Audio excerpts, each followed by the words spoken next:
بسم الله الرحمن الرحیم. د ټول نمخ کی د پی کې 60 سونه وام دي، د تحصیلي بریکوټ سونه وام دي، د بریکوټ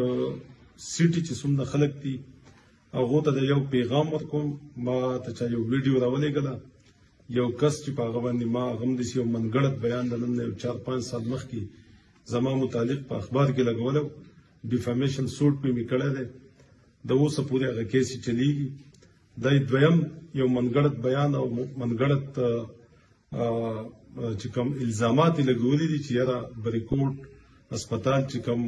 زمونږ په تیر حکومت کې یعنی وس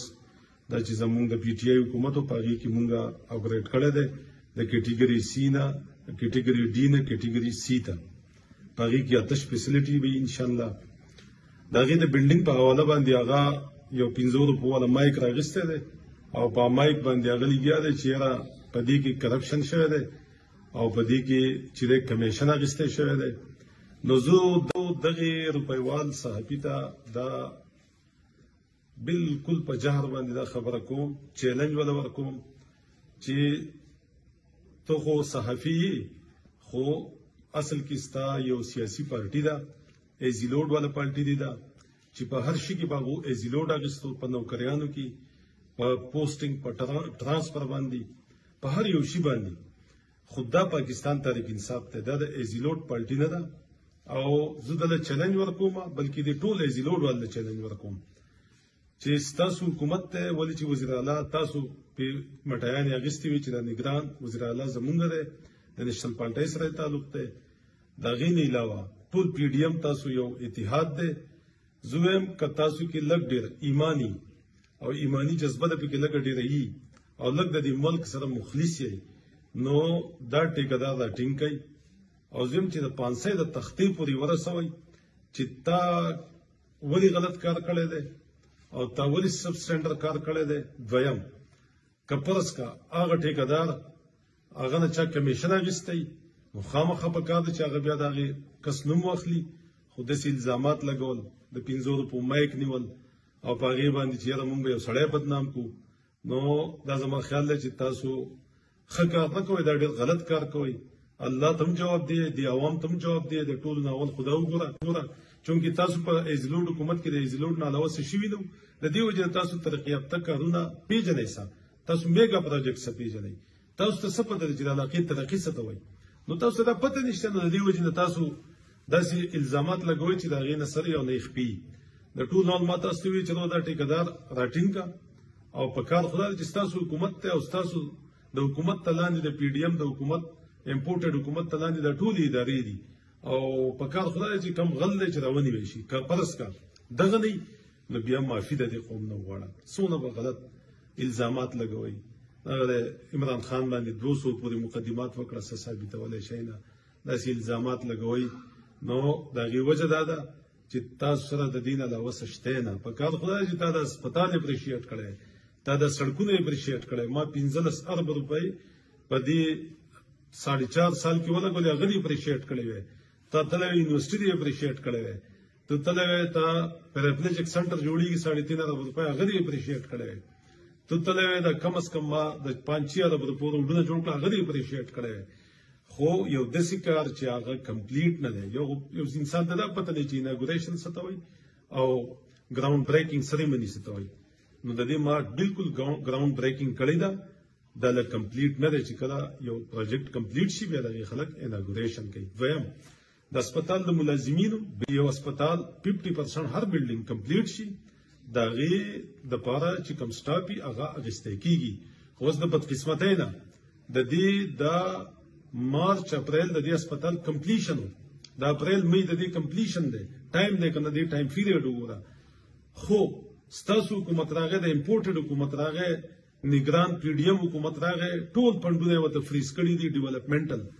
نو هغه هسپتال ځکه کمپلیټ نه دی، د نوکران ځکه د هغې لپاره اخیستې شوي، خو یوازې په دې کې نوکران نه دي اخیستې شوي کلاس 4 او کم کلاس 4 چې اخیستې شوي دي لاړ شه د ټول نه تپوس وکړي چې د هغو نه چا ایزیلوډ اخیستی، د ده د کلي پې کوم کسان اخیستی شي تپوس یې وکړي چې په هغې ایزیلوډ اخیستی شوی دی. الحمدلله ټول باقاعده هغه کسان چې مستحق خلک دي. دویم دا خبره ده چې ډیوټي نه کوي، زما په خیال دا خو اسانه خبره ده لاړ شه سبا د رجسټر راولي چې دا کسان ډیوټي کوي کنه کوي ټول وپته ولګي بل دویمه ک ډیوټي ک پرست نه کوي ذمہ دار خو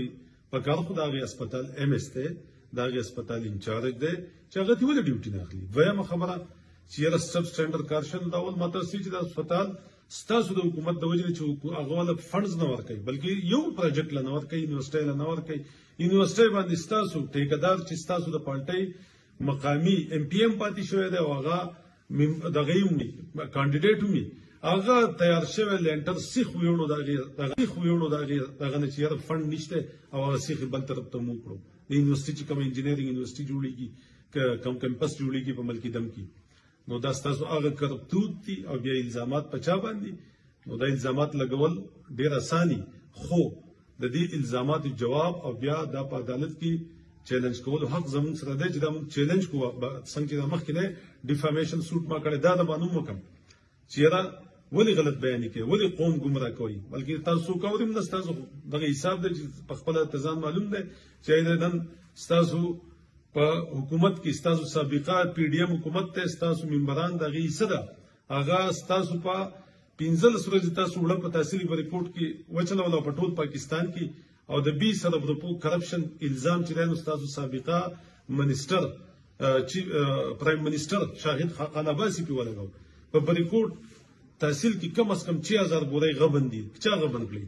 خو تاسو کسان دي تاسو خلک دي چې هغه ته د 15 ورځې وړ په والو نو کم از کم دونه کوي غلط بیانې مکوئ دویمه خبره ده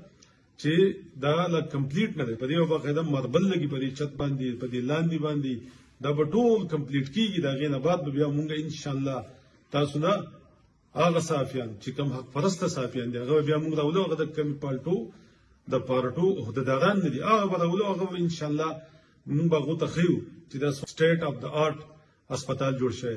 او زه د تایم چې تلل شي د سره خواږي جوخ د دې روډ په بل غاړه باندې یو پرایمري سکول جوړ شوی دی د 4 کروڑ روپو په لاګت باندې کم از کم 20 کمرې دی پاږي کی لړ شاګي دی وګوره کله پاږي کې یو نو قصرو باسا هغه چې کوم سکول جوړ شوی دی هغه کمپلیټ دی چې کله پروجیکټ کمپلیټ شي نو دونه ام چې ورته مخه چې هر یو پروجیکټ کمپلیټ نه دی پاږي باندې تاسو زه او پاږي مایک راغسته یو دغه کوي بیا د سره بیا د خپل فیس سیوینګ د پاره سره بیا سینه نو زه د ریپورت ټول عوام ته یم چې داسې قسم خلک داسې قسم په معاشره کې داسې قسم کردارونه د دای چې دي که په خپل حکومت کړه په ایزی لوډ باندې د اوسه پوری بدنام دي نو دا ریجیکټ راځي ریجیکټ دي ولې چې په هر الیکشن کې سلور 15 الیکشن وشو د ریپورت عوام دا په باري میجارټي د یو الیکشن په بل الیکشن کې دا ریجیکټ کوي دا غي وجه ده چې دغه داسې قسم خلک چې هغه پارټي بدنامي او دغه شان خلک چې هغه خپل ځانم بدنامي نو زما بالکل کله چیلنج ده چې رودا ټیکدار راونی سا دا باقاعده کنسلټنټ په تو باندې دا ټینډر کیږي دا ولې غټ پروجیکټ دی کم از کم د 20-25 کروڑ روپو پروجیکټ دی نو چې د 5 کروڑ روپو نه کم پروجیکټ غټي هغه باقاعده د غیره پر کنسلټنسي هایر کیږي